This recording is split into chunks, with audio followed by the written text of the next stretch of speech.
दफा सुल्तान सलाहुद्दीन अय्यूबी रहमतुल्लाह अलैह को खबर मिली कि हुजूर दरोगा का किला जो कि घनी पहाड़ियों के दरमियान में मौजूद है, इस किले में बड़े बड़े ताजिर खूबसूरत और हसीनो जमीन लड़कियों को लेकर आते हैं और वहाँ पर फरोख्त करते हैं, और इन लड़कियों की फरोख्त में बड़े बड़े बादशाह, वजीर, उमरा और बड़े बड़े ताजिर नजर आते हैं। वो बादशाह और बाकी दीगर लोग उन लड़कियों को खरीद कर ले जाते हैं। कई अपनी खिदमत के लिए रखते हैं, कोई उनसे अपनी जिस्म की हवस मिटाते हैं, और जो रहमदिल होते हैं वो उनसे शरीयत के मुताबिक निकाह कर लेते हैं। तो सुल्तान सलाहुद्दीन अय्यूबी ने अपने वजीर को कहा, फिर तो इस किले को फतह करना चाहिए। तो इतने में एक वजीर बोला, जी हाँ सुल्तान मुअज्जम, आप दुरुस्त फरमा रहे हैं, लेकिन इससे पहले एक परेशानी की बात यह है कि मिस्र से तकरीबन 1000 मील के फासले पर एक ऐसी रियासत है जिसमें एक मुसलमान बादशाह हुकूमत करता था।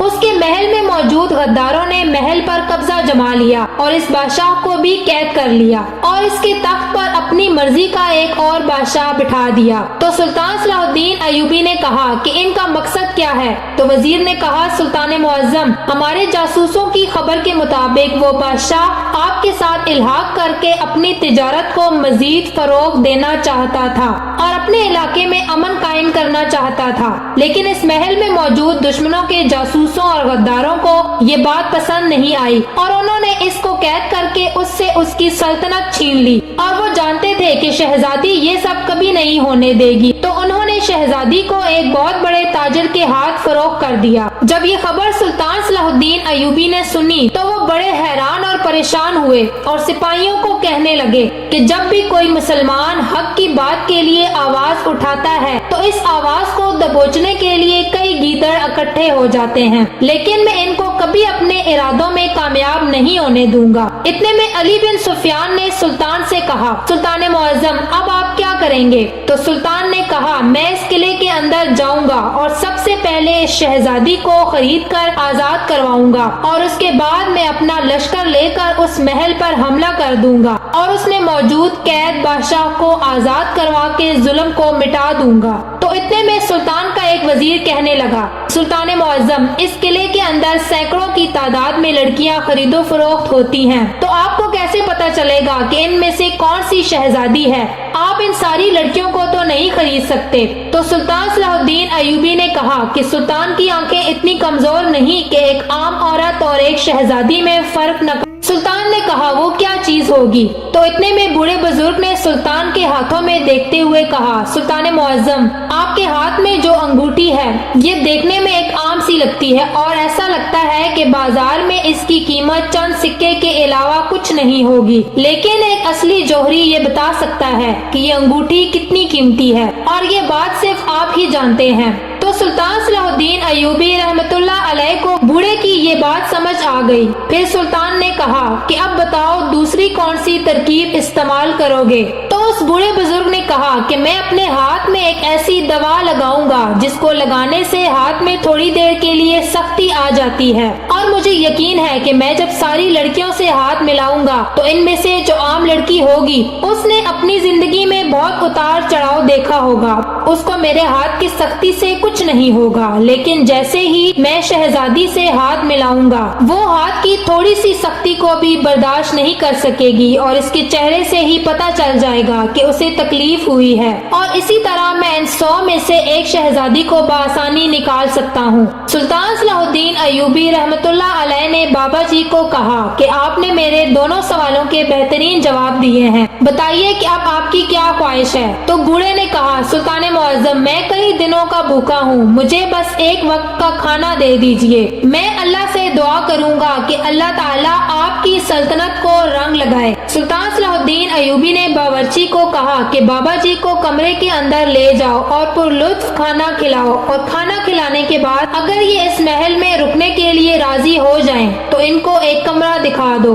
वो बावर्ची उस बूढ़े बुजुर्ग को लेकर चला गया। अब सुल्तान सलाहुद्दीन अय्यूबी रहमतुल्लाह अलैह ने अली बिन सुफियान को कहा कि ए अली, मैं अपनी मंजिल की तरफ कल सुबह ही रवाना हो जाऊंगा, क्योंकि कल सुबह उस किले में मंडी लगनी है और मैं सबसे पहले इस किले में दाखिल होना चाहता हूँ ताकि पहला खरीदार मैं ही हूँ, क्योंकि हो सकता है कि कहीं वो मेरे जाने से पहले पहले ही शहजादी को फरोख्त न कर दें। सुबह हुई तो सुल्तान अयूबी ने नमाज अदा की और मंजिल की तरफ रवाना हो गए। सुल्तान सलाहुद्दीन अयूबी जब इस किले के अंदर पहुँचे तो वो एक आम आदमी के भेष में थे। सुल्तान ने देखा कि बड़े बड़े ताजरों के पास बहुत सारी लड़कियां मौजूद थी जो इस किले के अंदर लेकर जा रहे थे। थोड़ी देर गुजरने के बाद मंडी लग गई और बड़े बड़े वजीर, उमरा और बादशाह आ रहे थे। सुल्तान सलाहुद्दीन अयूबी जब अंदर दाखिल हुए तो तमाम लड़कियां एक कतार में खड़ी थी और हर खरीदार उनको देख रहा था कि इनमें से किस लड़की को खरीदा जाए।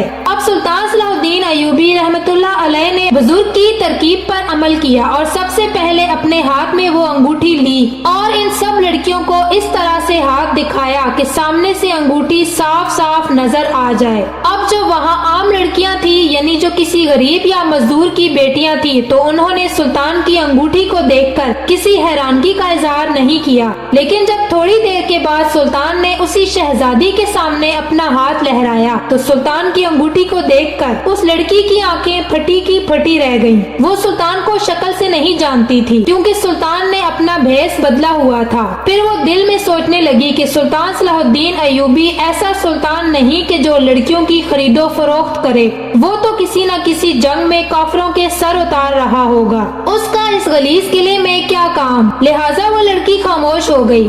अब सुल्तान सलाहुद्दीन अयूबी ने बुजुर्ग की बात पर अमल किया और सुल्तान ने अपने एक सिपाही के हाथों पर वो दवा लगाई। चंद लम्हों के बाद जब सिपाही का हाथ सख्त हो गया तो वो इतना सख्त हुआ कि सिपाही खुद अपने हाथ में दर्द महसूस करने लगा। अब सुल्तान सलाहुद्दीन अयूबी रहमतुल्लाह अलैह का वो सिपाही बारी बारी इन खरीदो फरोख्त होने वाली लड़कियों से हाथ मिलाने लगा और दिल में कहने लगा कि ऐ मेरे अल्लाह, किसी नामहरम लड़की को छूने पर माफ करना, क्योंकि इसके पीछे हमारा मकसद गलत नहीं है। सुल्तान सलाहुद्दीन अयूबी जब इस लड़की के करीब पहुँचे और जब उस सिपाही ने उस लड़की से हाथ मिलाया तो सिपाही ने अपने हाथ को थोड़ा सा सख्ती दी तो उस लड़की की चीख निकल गई। सुल्तान समझ गए कि अगर यही सख्ती किसी और लड़की के हाथ को दी जाती तो उसे शायद महसूस भी ना होता, लेकिन ये शहजादी जो कि एक महल में पली बड़ी है, जिसने अपनी जिंदगी में कभी सख्ती नहीं देखी, ना ही कभी गर्मी और सर्दी देखी और ना ही कभी भूख देखी, तो सिर्फ एक शहजादी ही इतनी नाजुक हो सकती है। सुल्तान ने एक आम से ताजिर के भेष में इस शहजादी को दुगनी कीमत में खरीद लिया और चुपके से वहाँ से रवाना हो गए। अब सुल्तान जब अपने महल में वापस आए तो उस लड़की को सारी सूरत हाल से आगाह किया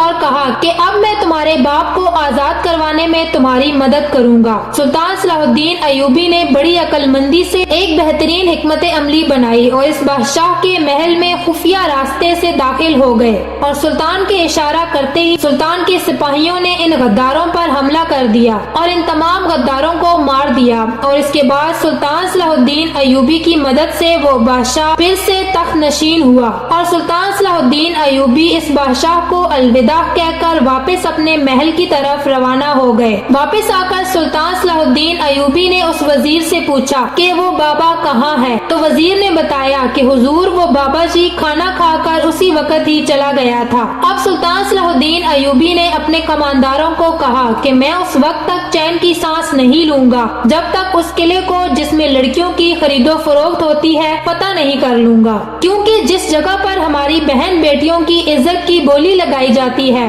मैं इस किले के टुकड़े टुकड़े कर दूंगा। और इसके बाद सुल्तान सलाहुद्दीन अयूबी ने वाकई में चंद दिनों के अंदर अंदर उस किले को फतह कर लिया और वहाँ उस किले के अंदर एक बहुत बड़ा मदरसा बनवाया और कहते हैं कि वो मदरसा कई सालों तक चलता रहा, जिसमें कई बड़े बड़े उलमा ने तालीम हासिल की। नाजरीन, अगर आपको हमारी ये कहानी पसंद आई है तो बराए मेहरबानी हमारे चैनल को सब्सक्राइब कर दें।